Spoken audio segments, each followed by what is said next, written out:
Hey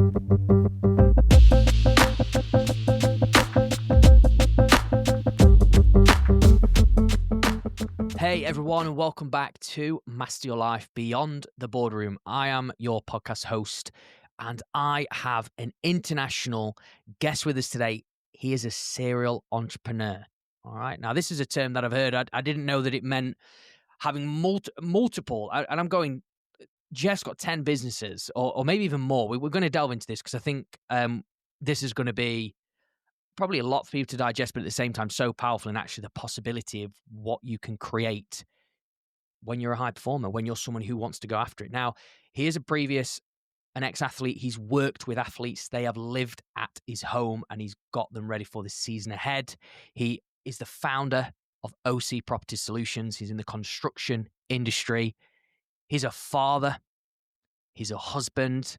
He's from Illinois. I mean, I think there's going to be a lot to unpack for us today, Jeff. I mean, I don't really think I can string this one out so much more because I just want to bring you in to our episode. We had a great conversation. I think it was like 6 months ago now, and now we're here. That just shows how time flies. But look, I want to welcome you in anyway. I really appreciate you being here today. Yeah, thanks for having me. Thanks for the introduction. That was awesome. That was great. I tried my best. I gave it a good swing, a baseball swing. It's a lot to remember. And That's a lot do you to know what? remember. It is, and obviously I don't want to sort of take away the storm from the guest because obviously this is ultimately about you today. But I think as well, I also want to say that you have a co-host, right? You've got your own podcast, right? Got my own podcast, have a co-host, so I know what it's like hosting. Yeah. So how does it feel to be on the other side? Because I love it. You sometimes you just switch it up. Yeah, I haven't been on the other side that much. It's probably my sixth or seventh time. I enjoy this side because I get to tell my story. I enjoy Yes. listening to other stories, but getting to connect with other people's, I'm a networker. It's my favorite thing to do. So yeah, I could be on either side and enjoy it. Yeah, absolutely. That's so good. And obviously you sort of understand this platform. You have your own production. You do a lot of in-person stuff. So if anyone's sort of just coming into this episode, listening in, yeah, let's go with that serial entrepreneur term. What does that mean? Let's get this like branches off your tree out on what it is that you do. I'm a problem solver. That's the best way to put it. Um, Okay. Solve a problem. When there's problems, there's opportunities. A lot of people see a problem as a negative thing. Um, Yes. when there's problems, I see it in a different way. It's how can I solve that problem? And that's kind of how I've built my life and multiple companies that I have. Okay. So you have problem solvers for breakfast. You have problems for lunch, problems for dinner, problems for snacks. You're the problem solver, which is brilliant. Okay, let's go into like recent times right now. What's been one of the biggest problems that you've faced and that you've had to solve, and what did you sort of do? How did you deal with that? Oh man, it's a great question. What's the one of the biggest problems I've had? Um, Man, you caught me off guard here. Didn't really think about the biggest problem.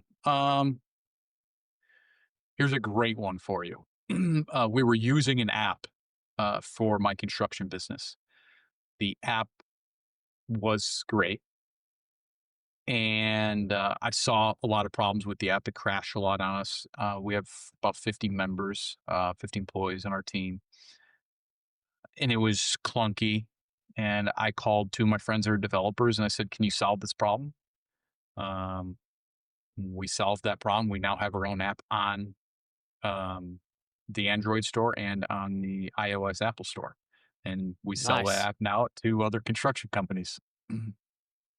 Right. So, obviously caught you off guard, but I thought I would because you are the man. You're the Mr. Problem Solver guy, right? So I thought I've got to throw that one in there. Um, Yeah. what did you learn from that problem that you solved? I know nothing. I am technology illiterate. We struggled Same. setting this up by myself without my producers here. So, um, That's true. you know, if you have an idea, you don't have to be the actual one that solves the problem. You might know the person in your network, a connection, right? That might be able to help you solve that problem. For me, I wouldn't even know how to I can start a business, but I don't know how to, code an app. Um, Yeah. so having the right connections and knowing the right people, connecting with the right people, that's why networking is so important. Luckily, I had these two friends that were all in on the idea, and I kind of give them a blueprint, and then I test it and kind of go back and forth. They don't know what I need, but I tell them, and they implement it, and then we go back and fix it and keep implementing more things. Okay, so what I'm sort of taking away from here, thank you for sharing that as well, is that obviously don't feel that you have to do it alone. The other thing as well is being able to accept your weaknesses, probably what you're not so great at, and the fact that then you can clearly articulate your idea to people that you may know that could possibly solve your problem. And then if they sort of feel a buy into your idea, then you work as a team, right? That's right. I see a lot of people have great ideas, but they're like, I just don't know how to do it. And emotions get in the way a little bit about, we'll call it ego.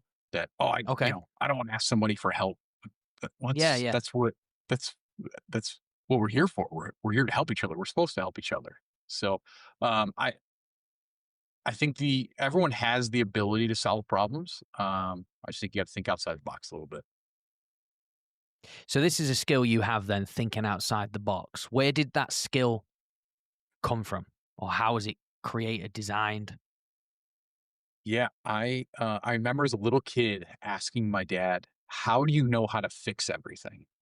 Yeah, And yeah. I remember the spot I was standing in his garage, and I was probably 8, 9, 10 years old. And he goes, "You just gotta figure it out." And that has stuck with me. And I have guys now that have bought me shirts that say "Figure it out" or FIO on it because Serious. I've Wow. lived with that. And I didn't know how, it impressed me. I hung out with my dad all the time, taught me how to fix things. I'm like, "How do you know how to do all this?" He goes, "You just figure it out." So I think that motto has stuck with me since I was a little kid. Just figure it out no matter what situation you're in. You just figure it out. So this is actually powerful because obviously it means that there is a way, even if like at that moment you feel frustrated, maybe you feel a sort of blockage in your mind, you find a way. What would you sort of say from your own, like sort of like Jeff stepping out of Jeff now and looking at Jeff? If someone's to look at it and go, how, how do you figure it all out, Jeff? Like, what's sort of your way of doing things? Because people, like, what I see anyway in the world is like people don't necessarily always buy, they do buy you, but they also buy how you do things. Yeah, if I step outside and look at me, um,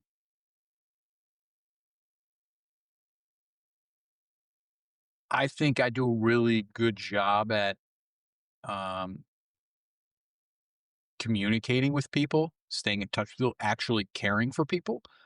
Um, the the thing I'm not good at, right, is when I get in the zone on something, I kind of put blinders on. So trying to, open up my blinders. How I would look at myself from the outside. What people tell me, I guess, is what I kind of see because people tell me like, "Hey, you're a great connector. You're a great networker. You care about people. You care about people's feelings. You communicate really fast. I don't have to, if you don't text me back within 3 minutes, there's probably something wrong. If you don't email me back the same day, you probably didn't get it. I call people back. I think the speed of communication articulates that I care. There's people that I'll text and I know I won't get a text back for a week. Like that's just how they are. And not that they don't care, but that's just the way I operate and want to make sure I can solve a problem for somebody that's reaching out. That's so good. I absolutely respect that a lot, and I think, I mean, I'll just shed very small 2 cents on this from my own experiences in business, and then we'll carry on with this because I think it's important for anyone that's listening in here if they are looking to go into business. One of my pet hates, one of my red flags, is delayed communication. Especially if you've got to the person obviously I understand there's a process, and sometimes you know you go through loops to get to the person you want to talk to. But I think if you are talking to that person, it just shows where you fall in their priority list, you know. And for me, they're not people that I want to invest my time and energy with, right? And I'm sure you're exactly the same. Exactly. Yeah.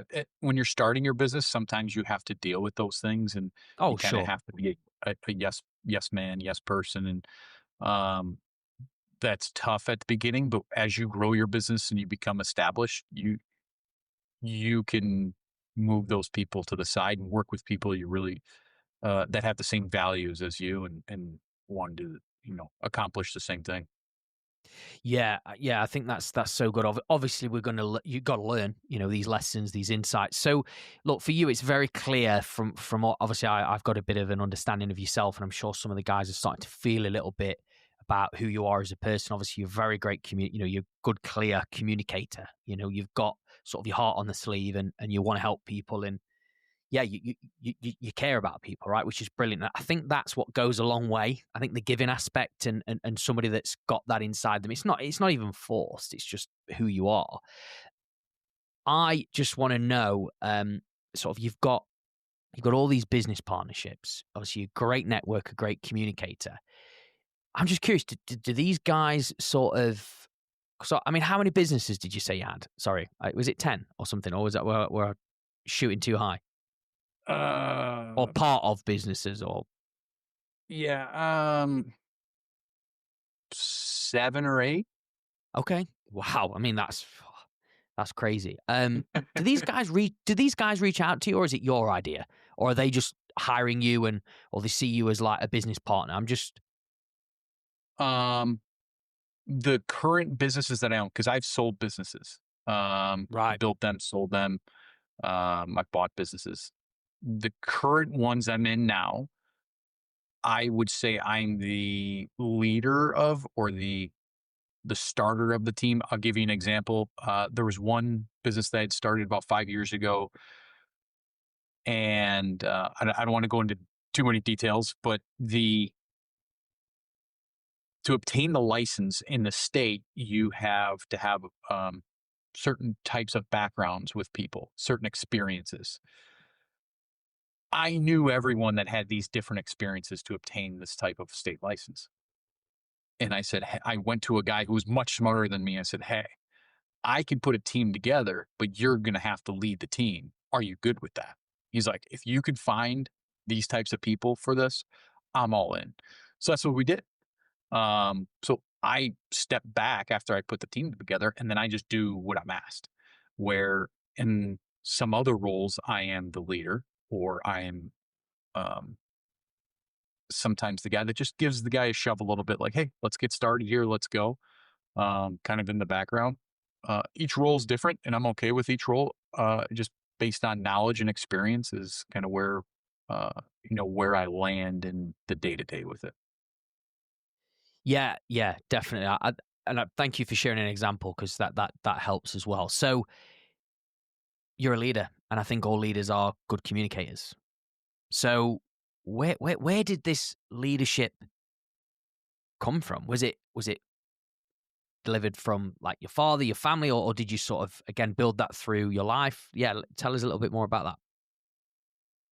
Yeah, great question. The one word answer is sports. I grew up Yes. playing sports. Um, I was never the best athlete on the team. I had an older brother who was really good, really talented. I was not, so I always had to work hard, much harder than anybody else. Um, I think leadership came from that, but also I was somewhat of a rule follower. So I kind of had to bring the team along, whether it was football, baseball, basketball. In football, I played quarterback. So I was the leader, of the team, the captain, I led the team. I was the quarterback. I've never been the best player on the team, but I would say I've always been a leader on the team for sure. And it just came from, I think, just a natural knack for it. So There it was a was problem, sort I of solved it. yeah, yeah, yeah. So it was a born thing. It was sort of integrated into your but there must be experiences though, Jeff, that shown that true leadership. There must be an experience that maybe you've had. I mean, it'd be great to actually hear one from your sporting background where you can recall on and go, that's a leadership experience right there, just so people can understand what it is, and then also one in your business field. I think that'd be cool to sort of tap into those. Yeah. Um, sometimes leadership isn't yelling. It isn't talking. Sometimes leadership is actions. Um, I remember it was my senior year in high school, I believe, and captain of the team, played quarterback, 3 years on varsity. So, spent some time up there. I was not the fastest kid ever. But one thing I always made sure is that when we ran gassers, do you know what gassers are? I don't, unfortunately, so So please let me so know. a foot of an American football field is 53 yards wide. A gasser is you start on one side, you run to the other side, touch the line, come back, touch the line again, and then come back where you started. So So you got an it's engine. down back. Yeah, it's down back, down back. Wow. I made sure that I ran my hardest. A lot of guys will just kind of jog it. And there was only one single time I lost my senior year. Now we had state champion track athletes on that team. We had the Illinois state of Illinois, the fastest man in the state was on that team. He's the only one that beat me one time. Now that was, I would say, a leadership role where you need to work hard. It was probably a very insignificant piece of our season of doing gassers, but it's that little piece that matters. It's the little details. It's not the big things. It's the very, very small things. When, yeah, everyone can catch a ball and kind of turn around and jog and run. It's catching the ball, tucking the ball, turning around and sprinting and finishing the play. That was kind of my mentality when I ran those gassers, is finish the play. So I'd say that's, one leadership that where no one was yelling or talking. It was just a visual. Yeah, it was action. I mean, that is leading from the front right there. What impact did that experience have on your fellow teammates from just that action part? What impacted the fellow teammates? Yeah, like what impact did it have on them? Because obviously you sort of took the lead, Yeah. right? Yeah, for a lot of them, or most of them, I would say, it created competition. And anybody that's an athlete is gonna compete. So it made guys try harder. Um, I don't wanna say I was a try hard because I had to try hard to get better. And it probably irritated some people or annoyed some people. But I remember, when we were working out, guys tried harder because I would try to push myself and break whatever, I'd always set a goal. Hey, I want to do this. I want to do this. I think it was, pushing other people to be competitive. When you're in a sport at a high level, you have competitive people. There's egos involved. So I think that's what it created, and it created a competitive environment in a healthy manner. Yeah, yeah, that's good. So obviously, really, it sort of comes back to that thing where, oh, if Jeff can do it, so can I, but I Yeah. can do it better. Really, like Yeah. say in a healthy way. Yeah. Jeff's a slow guy. He's beating us all as the gassers. How is that possible? Yeah, yeah, yeah. But I know, but you keep saying that obviously, you was a slow guy, but obviously you had a skill set that, again, that leadership role and stuff where people obviously looked up to you. It's very interesting because it's like anything, isn't it? If somebody's broken a record or done something that sort of people would never think was possible, right? It's interesting how soon after that happens, a lot of people start doing it. Right. Yeah. Yeah. It's lead by example. That's exactly, lead by example. Yeah, and I think you've obviously done that, and we're going to sort of the business side as well, but we'll stay on this personal side. So obviously, you grew up doing the sport. So what was your sport? Your main sport? Um, my main sport was American football. Yeah. I did play basketball and baseball. I bowled as well. but football was my sport all the way to the end. Did you? Is that the one that you enjoyed the most as well? Oh yeah, I enjoyed it the most. It was high intensity, um, a lot of variables. Um, it included a lot of teamwork. I love the team feeling. When people say, "What do you miss most about football?" I love the training, the guys that I trained with, but it was practice. I don't miss the games. I mean, I do miss the games, but the practices were the best, where you created relationships with people, um, where you had fun, you got to learn, you got to get better. So, I miss those things, and to translate that into business, um, every day is game day in business. You don't get a practice day in ownership or entrepreneurial or real life, or you don't get a practice day as a dad or a mom. Every day is game day. You have to bring it every day. And that's, when I was younger playing, practice allowed me to see what I was doing wrong and implement that for game day, where I have to now change on the fly during game day every day. Yeah, yeah. So obviously that's a lot, right? That's a lot to, like, weight wise, pressure wise, every single day to be on your A game. You know. Right. So what's probably, if there is anything, just talking about that then. So obviously you've just, you know, gone a little bit into the business side. You know, when you say being game day every day, what's something that you could possibly say or give to our audience that are thinking of going to the entrepreneurial space that you won't find, like let's go with something that from your own experience, that's not in a book, right? Or that's something that they can't find online, that you traditionally hear a lot about, say, the business owner and entrepreneurial journey, that you could say, look, this is what's to look out for, this is what's happened, and I think people need to hear this, if anything. Yeah. I have learned a lot that, being in business, a lot of different things about different people. People think differently. People react differently. Mm, Some people think on emotions. Some people think on logic. Everyone has a different process that they work in. You can't force a different process on them. So I can't say one thing that's going to be the fix sure. for everybody. But if there was some advice I could give, it would be talk to people. Just go talk to people, create relationships, and have communication, real life communication with people with experience. Um, you never know what is out there. I'm doing things that I never knew I could do without talking to people with the relationships I built. So, the one piece of advice I can give to anybody looking to get into business, um, get into real estate, anything, it's go talk to people. Before this podcast, I was talking to a guy trying to help him out. He did his first real estate transaction. He was going to rent it out. He bought the house, renovated it. He had no disclosures, no lease contracts. No, he's like, I have nothing. He posted on Facebook. I have nothing. Can someone help me? I reached out. I said, hey, I can get all this to you. Let me know what you're looking for. And I said, why did you jump in this? He goes, I just wanted to figure it out, and people like you have been helping me. So it's a guy like that had no idea what he's doing, said, I want to go for it. And he's asking for help. So when you're talking to people, ask for help, ask for advice.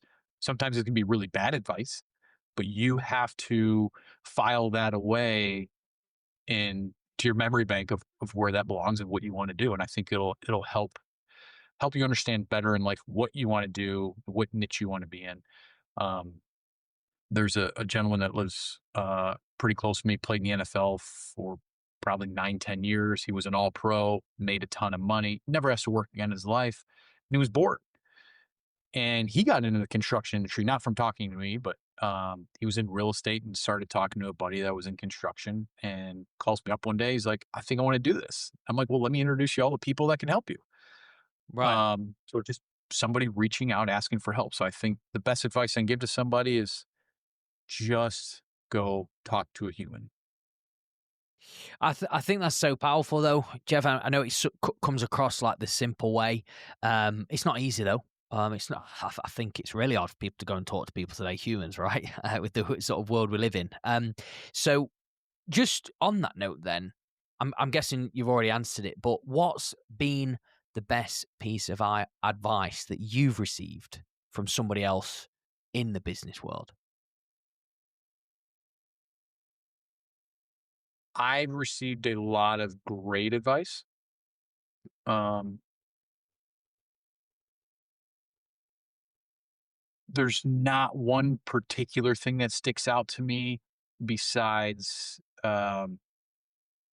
right now that comes to my mind is there was an older gentleman, I think he's in his 80s now, grew a massive business, and all he said to me was slow down.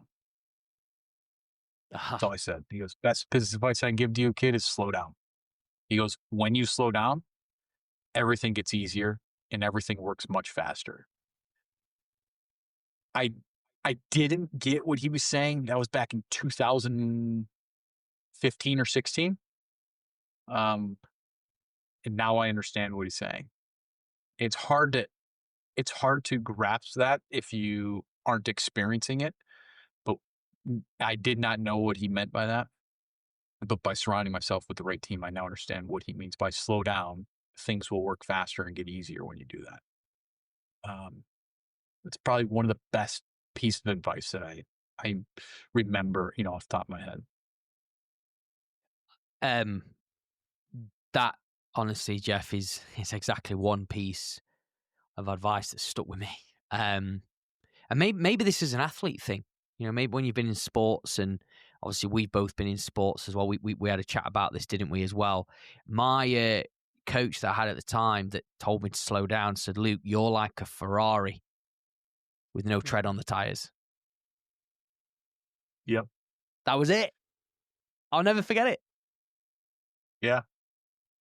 Yeah. Slow. Yeah. You gotta slow down. I get what he's saying now, and I still have to work on it, right? Because I am all gas, no brakes. Um, uh, I own some businesses with my father-in-law, only for the fact that I need someone to pull back on the leash and be like, "Yo, slow down." So I I'm still working on it, and like I said, you have to work on yourself every day, just like in sports. You got to work on yourself every day.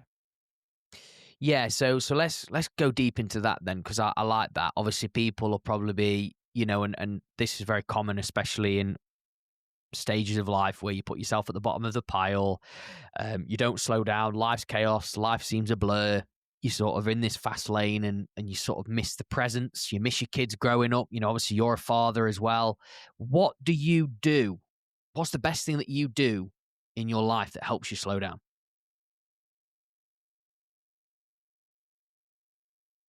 Reflection.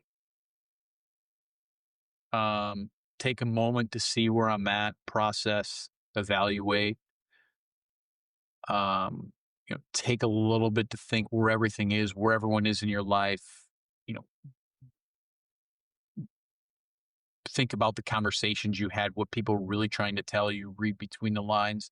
So I'd say reflection really helps because I go, go, go. And then um, a lot of my thinking happens when I'm working out, when I'm training.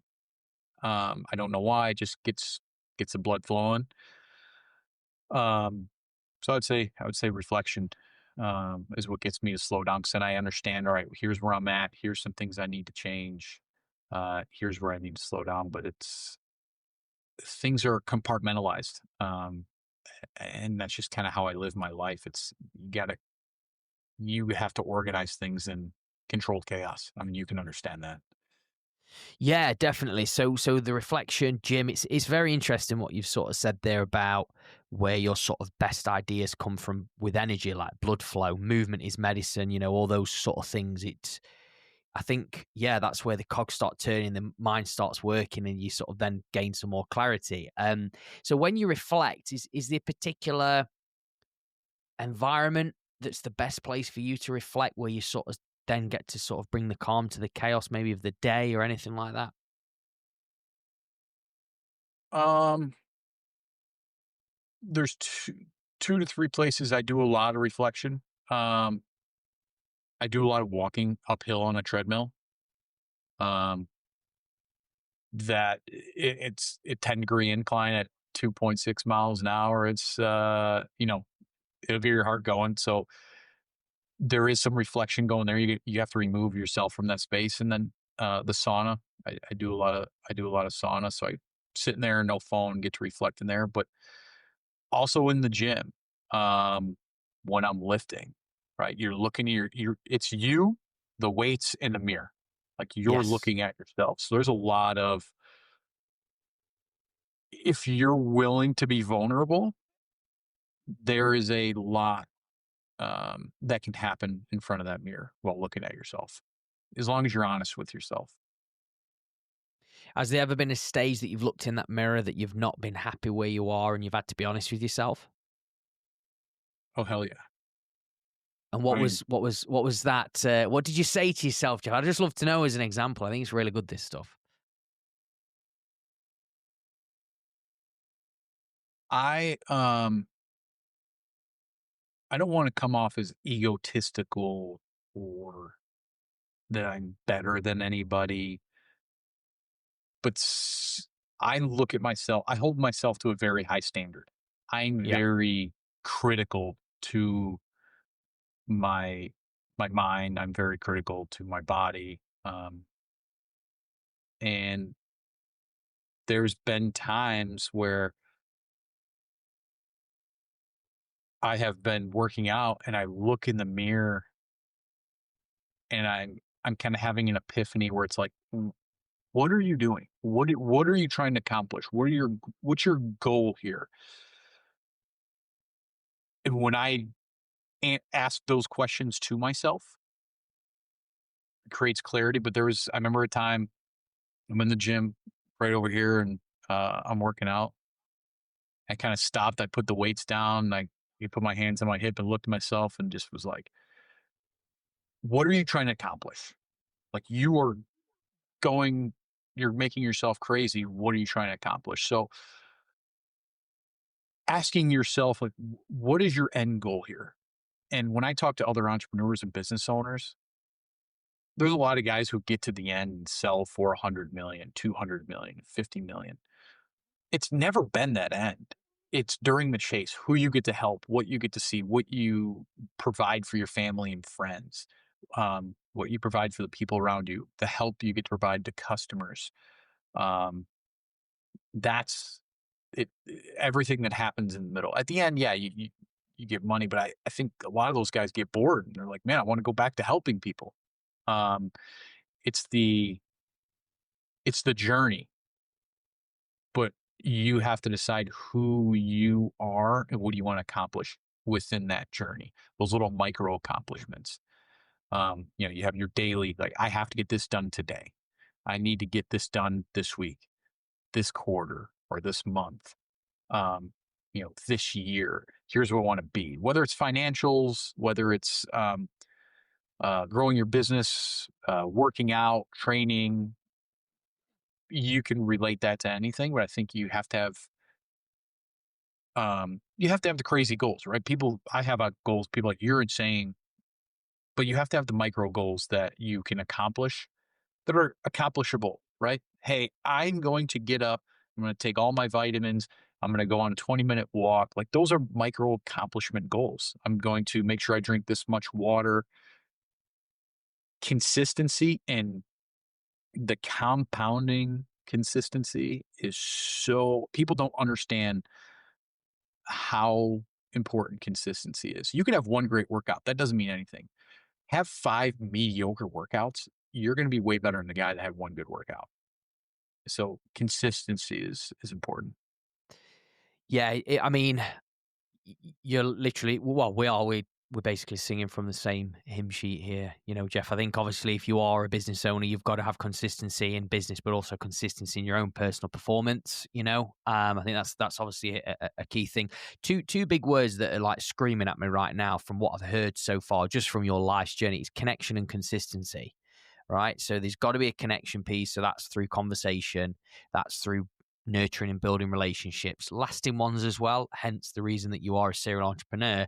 But then also the consistency element and the power of the compound effect. I mean, we all know this with financial gain, is that you let the interest compound, the pot grows. Or, you know where things are. It's sort of like this is happening, but with This is how I relate it to obviously the fitness side and people that are progressing, because it really truly is about the process and not the outcome. Obviously, we want the outcome because we become a different person, but if you focus too much on the outcome, you miss the most present and the most enjoying part and the fun, challenging part, which is like what you were saying. Really, is the process. So I think there'll be a lot of sort of nuggets there for the people sort of say listening in and watching this back, that those things, even though they may seem so small, like you say, you're talking about the micro goals and all those little things, they have a massive impact over time.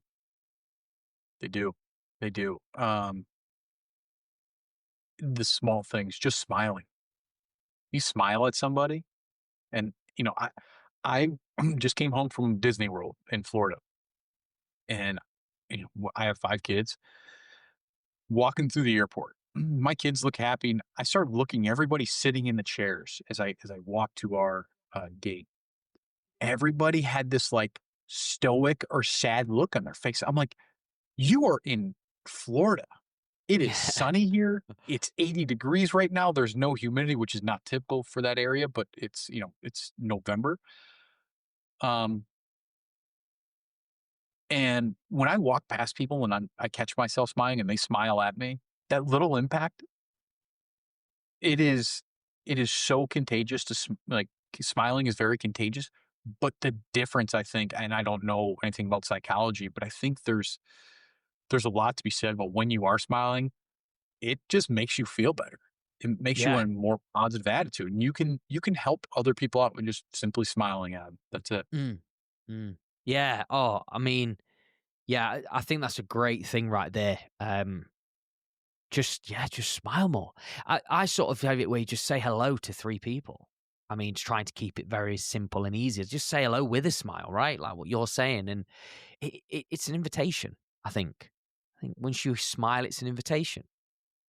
You know, you might be inviting them into your world. It's sort of open rather than like when you frowning or you sort of, I don't know, maybe looking, most people do look down, don't they, or sort of hide away. That's saying I'm closed off. That's sort of saying, don't look at me, don't talk to me, you know? Or in their phone. Well, yeah, I mean that's very, very common today. And most people are on the phone. So obviously, look, I mean this is so good. What you're sharing, Jeff, and I know obviously, as somebody that's businessman, a family man, you're juggling a lot of plates. So you obviously, you're a father of 5 kids. That's impressive that you juggle everything and do what you do and operate at the level you do. And obviously, like you say, you've got high standards for yourself. Um, yeah, I've got a question. I mean, how do you do it? Yeah, it's not me, right? It takes a village, takes a team. My oldest kid is 7, so I have 5 kids, 7 and under, one with Down syndrome. Yep. Kids are not easy. Business is not. Nothing is easy.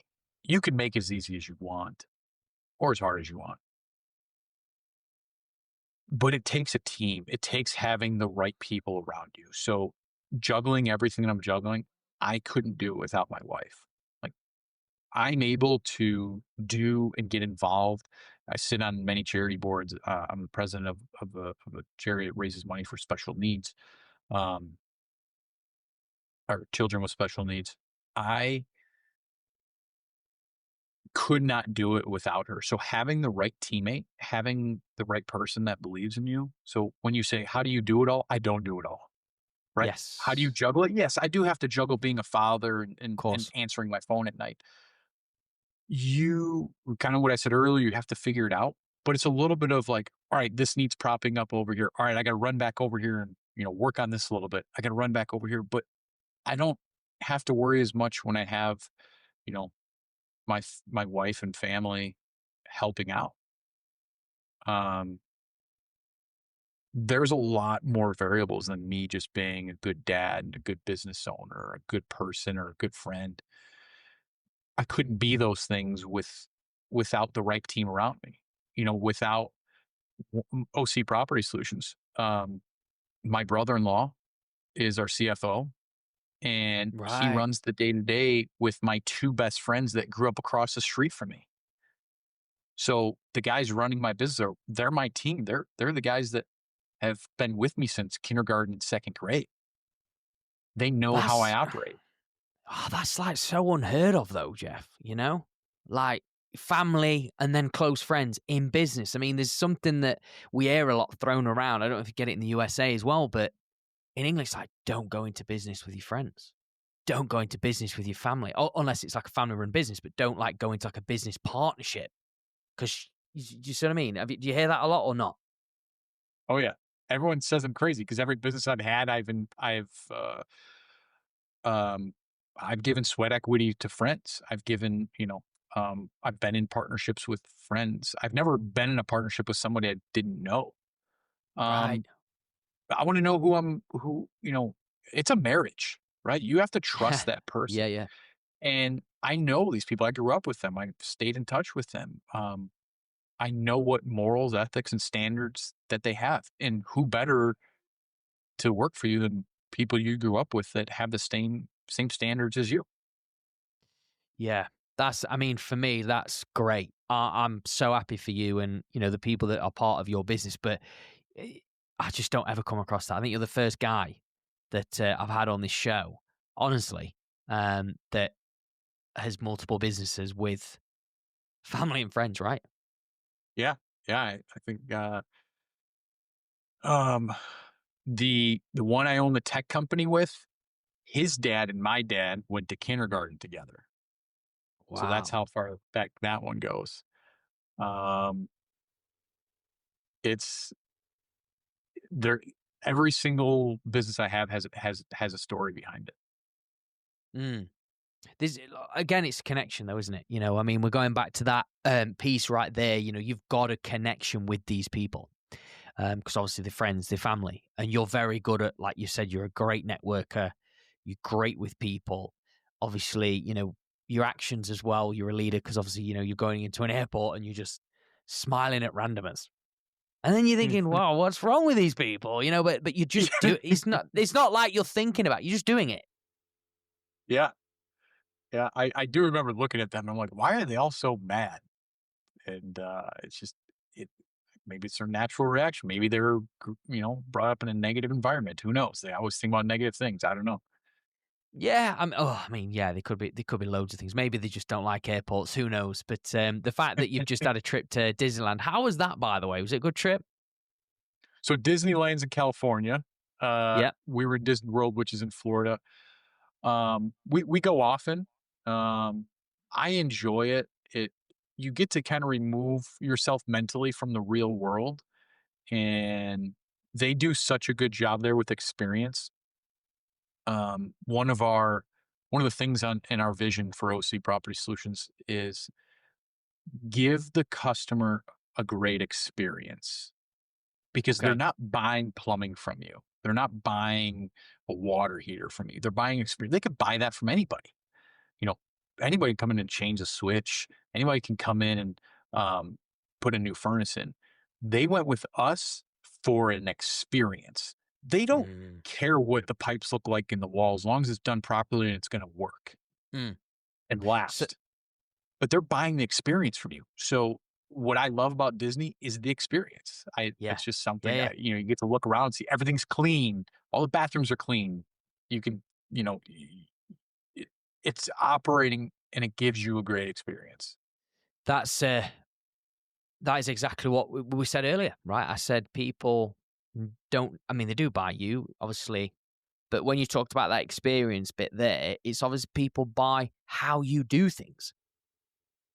Yeah, That's the they sort of buy in your systems, buy in your yeah. processes. Yeah, Mhm. yeah, that's and that's what I mean. Like you just said about um, Disney World, about sort of how the clean toilets, the clean parks, the way that they do it, the way that they bring the experience to life. That's exactly the same, with your business. And I think this is a key thing as a takeaway for the guys is that there is a lots of competition out there. Obviously there's lots of people probably doing similar things to you. Obviously there's now more Disney World, Disneyland's, Disney whatever, right? But you can still stand out in a saturated market. You can, you can. And it's those micro goals that you create to do the little details. Mm, That's that's what matters. doing the small things great is what matters. Yeah. So, okay, this leads on to a great question then. I think just with all those small things that matter, what would you say your unique ability is, Jeff? Say that one more time. What would you say your unique ability is? Networking. Networking is I guess that's what I'm good at. My unique ability. Networking is what I'm good at. A unique ability. I feel like a unique ability is mine of mine is to make people feel comfortable, wanted, um, care. Like, hey, this guy cares. He actually cares. If I see a problem going on in the business, I don't operate the day to day, but I'll step in and give answers to customers if there's an issue. I care, so I think um, the ability to people feel that I care. They Mm. feel wanted. They feel thought about. Um, that their thoughts matter, right? Um,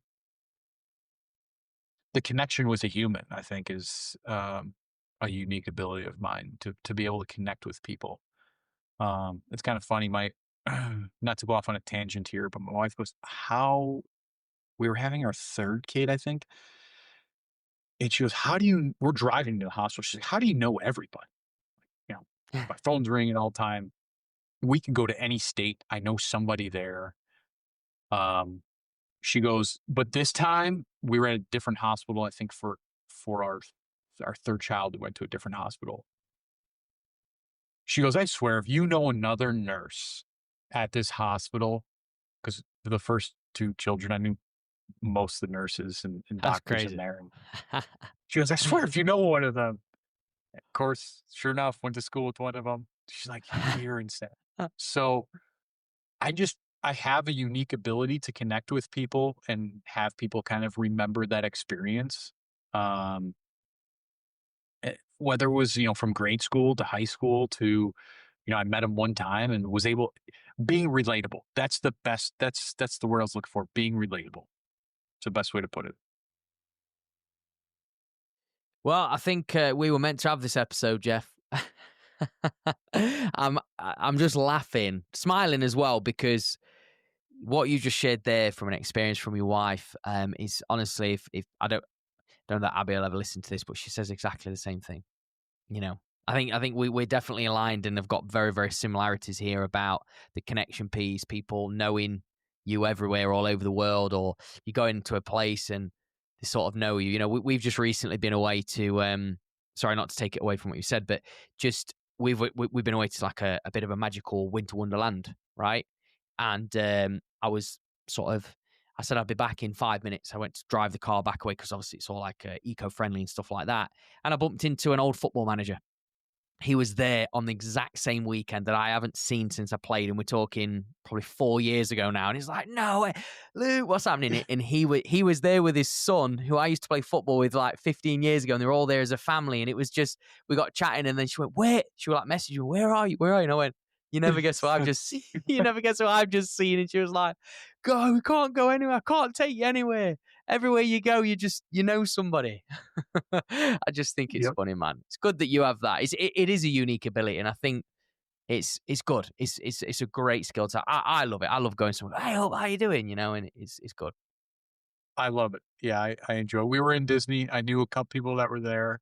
I mean, Oh it's just I don't know what it is, but just being able to relate to people, talk to them, um, humanize with them, right? yes, I feel like some people do a forced interaction. It's got to be mm, organic. But it has to be genuine too. I yes, feel I get questions sometimes like, "Hey," just because I know some of these people, "Hey, how are the wife and kids?" I'm like, "Are you genuinely asking that, or is this small talk to get a conversation going? Because we can go right into it if you want." So, yeah, yeah, yeah, do yeah, you yeah, yeah. genuinely care how my wife and kids are doing? Yeah, Um, yeah. Probably not, but so maybe so. Who knows? But yeah, some it's people are definitely genuine. not. I know some people do Yes. care, but Mm. I know some people's personalities they don't care. So Yeah, um, it's true. I mean, but you know this because obviously you're a very social person. You know, obviously you interact with a lot of people day to day. You know, your phone's going all the time. You're having conversations. Obviously, you've got your fingers in a lot of pies because of the businesses you have. I just want to, because obviously there's been a lot. I don't want to sort of put a negative spin on this now, Jeff, because obviously we've been hitting so many positives and so many growth opportunities for the guys in the audience to know what they can do to sort of go into a new business or start a business or build their dreams, whatever it may be. What's been the hardest thing in business and in this entrepreneur space for you? What's been the hardest thing? awesome question. I love that question because I'm going through it now. Okay. My early companies when I was younger, um, I struggled to grow past a certain point in every business. And it was because my inability to let other people think and do their job. In America, we call it micromanaging. Yeah, I've heard of that. Yeah. Uh, Yeah. that is something that I'm couldn't let go of. You have to be able to let go of things, trust people. Yeah. Um, but I love just being a part of things, so I will get involved. I'll give you a prime example. We've got 50 something employees at OC. Sometimes, I have managers and field managers and then, technicians. I shouldn't be giving orders to anybody other than my managers below me that are managing those divisions. Whether it's the CFO, COO, service manager. Um, and sometimes I'd catch myself kind of telling people what to do. I'm like, what are you doing? Now that person's going to skip their manager and just go to me. Mm. So I would say the ability to trust people, you have to let people fail. You can't step in and save somebody. It's like being a parent. Sometimes you gotta let your kid trip and fall on shoelaces before they learn, hey, my shoes need to be tied. Yeah, that's a good analogy. Um,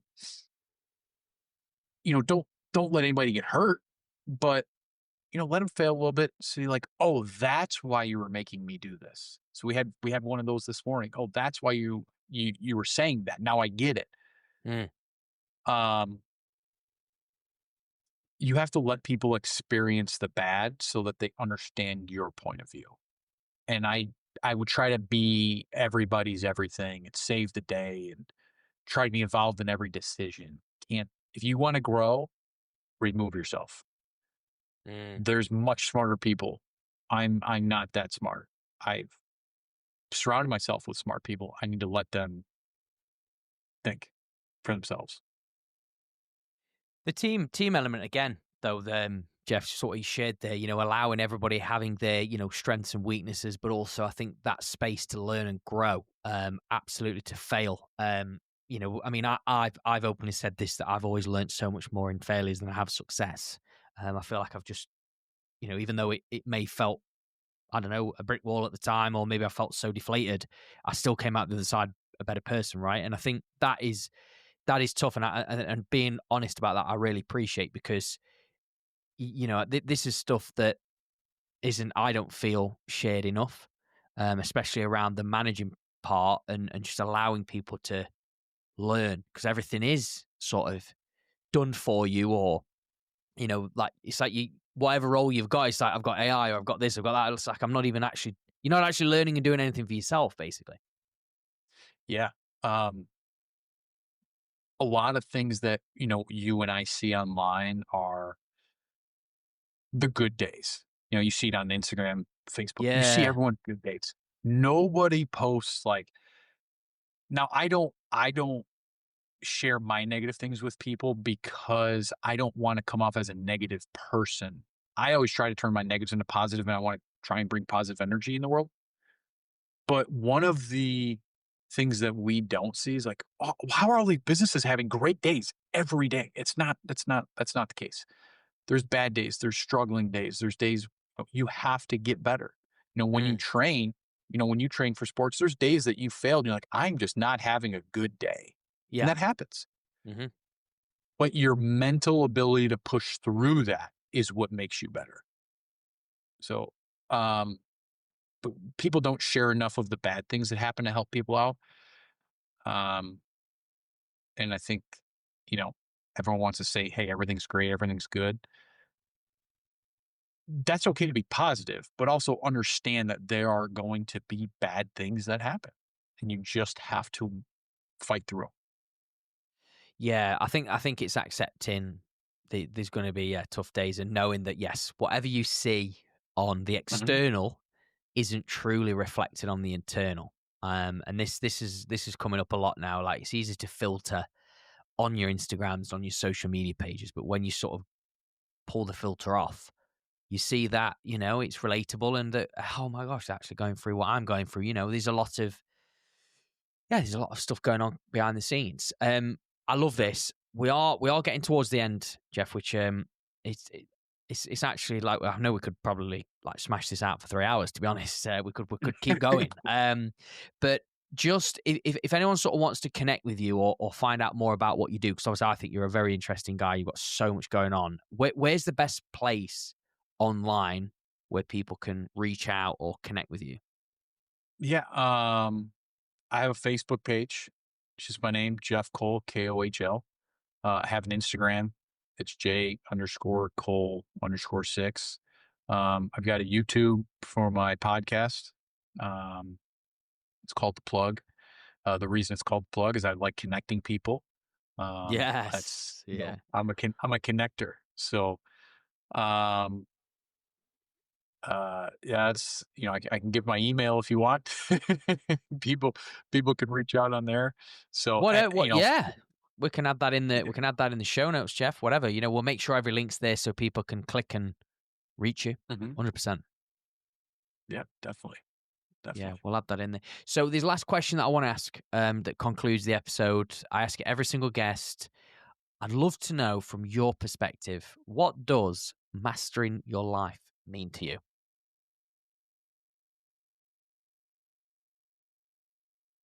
I think it means a lot of different things to other people because in the middle of the episode we talked about how people think and how they take things in, how they process things.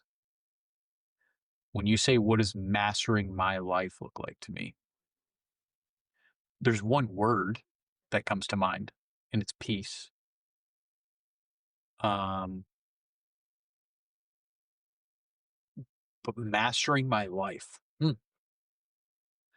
yeah, I think never being complacent, always growing, learning, engaging with other people, helping other people grow, helping other people learn, being a part of other people's growth, um, helping people um, just in the day to day.